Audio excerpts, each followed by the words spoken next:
2 spoon போதும். உங்க பிரச்சனைகளை கட்டுப்படுத்த லயன் டேட் சிரப். தினமும் 2 spoon lion date syrup. Lion date syrup. அனைவருக்கும் இதயத்தின் பொங்கல் நல்வாழ்த்துக்கள். பொங்கலோ பொங்கல்.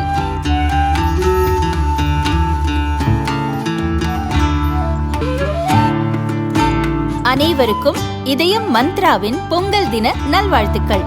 பொங்கலோ பொங்கல். பொருளாதார நெருக்கடி, விலைவாசி உயர்வு போன்ற காரணங்களால் ஈரானில் உள்நாட்டு கலவரம் வெடித்துள்ளது. அந்த நாட்டின் உச்ச தலைவர் அயத்துல்லா கமேனி மற்றும் அவரது அரசுக்கு எதிராக 20 நாட்களுக்கு மேலாக மக்கள் கிளர்ச்சி செய்து வருகின்றனர். 186 நகரங்களில் நடக்கும் இந்த போராட்டத்தை ஒடுக்க போலீஸ் மற்றும் ராணுவம் மூலம் ஈரான் அரசு நடவடிக்கை எடுத்து வருவதால் பல இடங்களில் வன்முறை நடக்கிறது. இதுவரை 2100 மக்கள் உட்பட 2600 பேர் கலவரத்தில் கொல்லப்பட்டு இருக்கின்றனர். பல ஆயிரம் பேர் கைது செய்யப்பட்டுள்ளனர். இதில் சிலரை பயங்கரவாதிகள் என்று முத்திரை குத்தி பொதுவெளியில் தூக்கிலிட ஈரான் அரசு நடவடிக்கை எடுத்து வருகிறது. இன்னொரு பக்கம் ஈரானின் பரம எதிரிகளான அமெரிக்காவும் இஸ்ரேலும் போராட்டக்காரர்களுக்கு ஆதரவு தெரிவித்து வருகின்றன. நாட்டை கைப்பற்றும் வரை போராடுங்கள் என்று அமெரிக்கா கேட்டுக் கொண்டு இருக்கிறது. அதே நேரம் போராட்டக்காரர்கள் மேல் அரசு கை வைத்தால் ஈரான் மீது தாக்குதல் நடத்தப்படும் என்றும் ட்ரம்ப் எச்சரித்துள்ளார். எந்த நேரமும் ஈரான் மீது அமெரிக்கா தாக்குதல் நடத்தக்கூடும். இது தொடர்பான திட்டம் தயாராகிவிட்டது. தாக்குதல் நேரம் மட்டும் இன்னும் முடிவாகவில்லை என்று இஸ்ரேலை சேர்ந்த உளவுத்துறை எச்சரிக்கை விடுத்திருக்கிறது.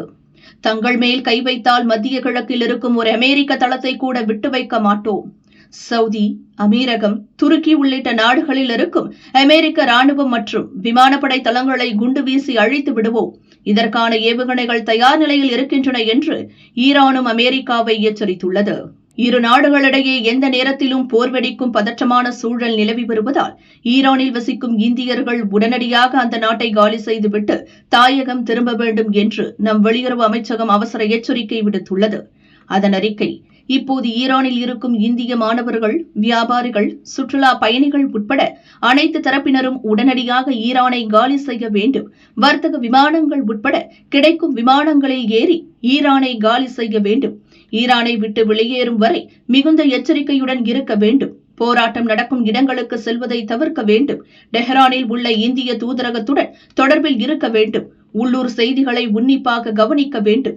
தங்களின் பாஸ்போர்ட் உள்ளிட்ட அனைத்து ஆவணங்களையும் தயார் நிலையில் வைத்திருக்க வேண்டும். அதேபோல் மறு அறிவிப்பு வரும் வரை இந்தியர்கள் யாரும் ஈரானுக்கு செல்ல வேண்டாம் என்று இந்திய வெளியுறவுத்துறை எச்சரித்துள்ளது. அதேபோல் அவசர தொடர்பு எண்கள் மற்றும் இமெயிலையும் வெளியிட்டுள்ளது. ஈரானில் இருப்பவர்கள் இந்த செல்போன் எண்கள், இமெயில் முகவரியில் தொடர்பு கொள்ளலாம். அவசர எண்கள் 989128109115 989128109115 989128109102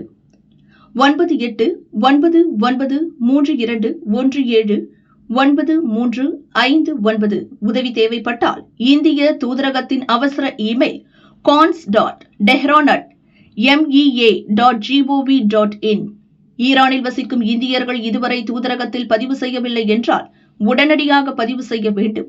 ஈரானில் இன்டர்நெட் சேவை முடங்கியிருந்தால் இந்தியாவில் இருக்கும் அவர்களது உறவினர்கள் பதிவு செய்யலாம் என்றும் நம் வெளியுறவு அமைச்சகம் அறிவுறுத்தியுள்ளது.